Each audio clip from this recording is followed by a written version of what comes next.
Ассалам, кеш жарық даже. Сәлеметсіздер ме? Міне біздің жаңа салымшыларымыз Дания ханым мен дочасы Айгүл ханым бүгін бізде Қаскелең қаласында 8 ақпанда Дамихан командасына келіп договор ашып жатыр стандартты бағдарламаға 12 миллионға. Міне бүгін біздің қыздар Қаскелеңде жақсы жұмыс жасады.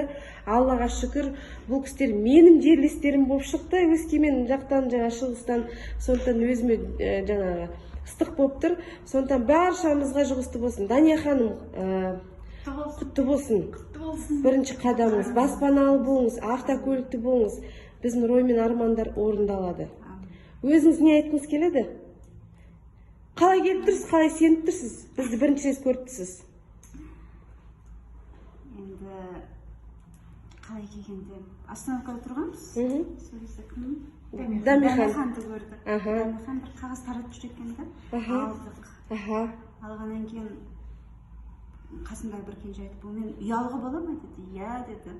Бұл қай жерде деп сұрадық. Осында келіңіз деді. Осы Қаскелең қасқасында. Сөйтіп қанша бір ай болды ма? Айттым.